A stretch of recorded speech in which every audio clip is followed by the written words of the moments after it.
बंदेया बंदेया रे बंदेया राह पे चल बंदेया।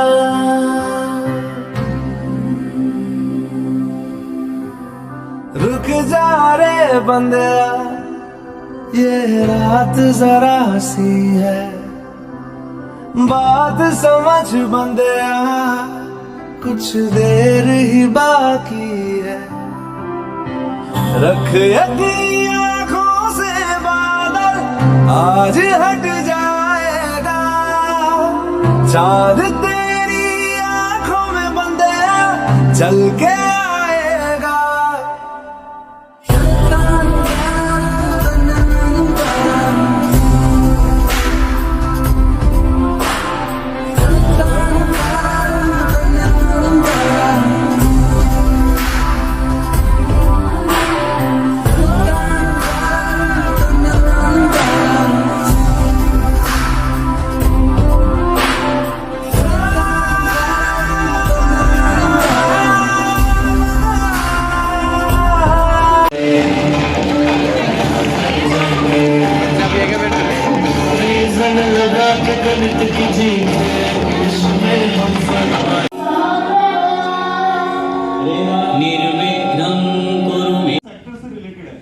हम लोग सर्विस सेक्टर से हैं और सर्विस सेक्टर की सबसे इंपॉर्टेंट चीज होती है लॉयल्टी, कि आप लोगों को जो भी देना है हम लोगों की तरफ से उसमें हमें पहले अपना 100% देना होगा। आप अपने 100% पे काम बाद में करेंगे, पहले हमारे जो है अगर टाइम स्पेंड के हिसाब से आप देखें तो काफ़ी चीज़ें चेंज होती जा रही हैं। फिर स्पेशली मैं अगर जनरल अवेयरनेस या फिर बैंकिंग अवेयरनेस के प्रोस्पेक्टिव से अगर बात करूँ, सो आज से 3 से 4 साल पहले अगर आप देखेंगे तो IBPS वगैरह में या बैंकिंग सेक्टर्स में जो एग्जामिनेशंस होते थे, questions for very straight forward, direct जो भी क्वेश्चन है वो डायरेक्ट वहाँ पर आपसे पूछ लिया गया। बट अगर आप देखें तो अब क्वेश्चंस काफ़ी ट्विस्टेड फॉर्म में आ रहे हैं। If you are not going into the details तो वहाँ पर चीज़ें कवर अप करना जो है काफ़ी टफ हो जाता है। सो मैंने फिलहाल जो है अगर लास्ट 1 and 2 years में अगर मैंने क्या चीज़ अपने आप जो भी पर्टिकुलर चीज़ें करंट सिनेरियो में चल रही हैं उसको लिंक करके इन डिटेल्स विद स्टैटिक और करंट पोर्शन दोनों को कवर अप करके चलिए, so the things will be easy one. और थोड़ा सा जैसे अभी आशीष सर ने भी ऐड किया था, करंट अगर प्रैक्टिकल एग्जांपल्स हैं, आप एग्जांपल्स के साथ थिंग्स को कनेक्ट करते हैं तो the things becomes very easy. Specially banking terminology जो है वो कहते हैं ना थोड़ी सी बोरिंग होती है, बट अगर आप उनको with the help of examples cover up करते हैं तो things will be very easy for everyone. Thank you. Party होता है इसका इंतजार, जैसे अब 2025 वाले सिलेक्शन पार्टी का इंतजार आज से ही हो रहा है। इसको देखने के बाद आपका जो फेज होता है, लिटरली बता रहा हूँ, ये प्रैक्टिकल बात है कि आपका एक फेज होगा जब आप जॉब करना शुरू करेंगे से लेके शादी जब करेंगे आप, उसके बीच के गैप को बहुत बैलेंस रखिएगा, मतलब बहुत ज़्यादा भी नहीं और बहुत झट से शादी भी नहीं करनी है।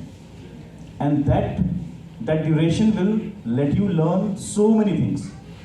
आपको आगे का लाइफ कैसे चलाना है से लेके उस ड्यूरेशन में कैसे जी लेना है थोड़ा सा, क्योंकि वो कहते हैं अभी तो आसमां में क्षितिज पाया, अभी तो सपनों का घर बनाया, जरा सूरज निकलने तो दो, सुबह होने तो दो। तो मतलब फैक्ट यही है कि उस बीच में जबरदस्त जिया करो, बढ़िया समय निकालो, जियो की उसके बाद जिम्मेदारियाँ हैं। तो आपने मेहनत किया, पेरेंट्स के कहने पर मेहनत किया, खुद के कहने में मेहनत किया, पहुँच गए एक जगह पे। अब जब पहुँच गए, सही बता रहा हूँ, वो जो 3 साल 4 साल का गैप होगा ना, इतना मेंटेन जरूर कर देना।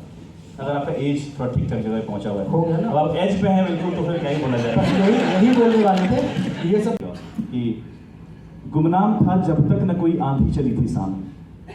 क्या गुमनाम था, बीच में ऐसे नहीं बोलते बच्चे कह रहे हैं थोड़ी हैप्पी वाली पे लेके आएंगे अभी। तो गुमनाम था जब तक न कोई आंधी चली थी सामने, सुनसान था वो रास्ता जिसमें चला था मैं कभी। सहारे आंधियों के छूलूं मैं वो आसमां, सहारे आंधियों के छूलूं मैं वो आसमां, न जाने कब कहर जाए वो बादल मैं जिसे चला था थाम लूं। अब गुस्सा दिखा रहा है कि अब लिपट कर आग भी मुझसे लगी है करार, अब लिपट कर आग भी, जिस आग से मैं डरता था, जिस चीज से मैं डरता था, उसको मैंने इतना घोल के पी लिया है। अब वो जवाब दे रहा है कि अब लिपट कर आग भी मुझसे लगी है कराह ने, लपट में जला था जिसके मैं फिर करूं। सिमट जाए न जमी की ये सारी उर्वरा, सिमट जाए न जमी की ये सारी उर्वरा, बरस लूं आज मैं धधक कर अब इन्हीं के सामने। और अंत में कहता है कि पहले अपने आप बता रहे हैं पास्ट में कैसा था, यूं ही पड़ा था मैं, यूं ही पड़ा था मैं अपने ही जिगर को बांध के, यूं ही पड़ा था मैं अपने ही जिगर को बांध के, अब लहू के बांध को मैं खोलता हूं प्राण से, और इतनी जबरदस्त ऊर्जा हो कि रगों में दौड़ते रहने की आहट को मैं सुनना चाहता हूं। आप बात कर रहे हैं तो जैसे मैं अपना एक्सपीरियंस शेयर करूं तो 3 चीज़ें सबसे ज़रूरी होती है। आप लोग सब एग्जाम क्रैक करके बैठे हैं, आपने कॉम्प्रिहेंशन भी किया होगा, राइट? आप लोगों ने grammar but now it is to implement. तो आप खुद सोच के देखिए विद इन 1 ईयर जहाँ पर आप स्टेज 1 से और 2 पर आधे हिप ते क्लिप भी बा मारे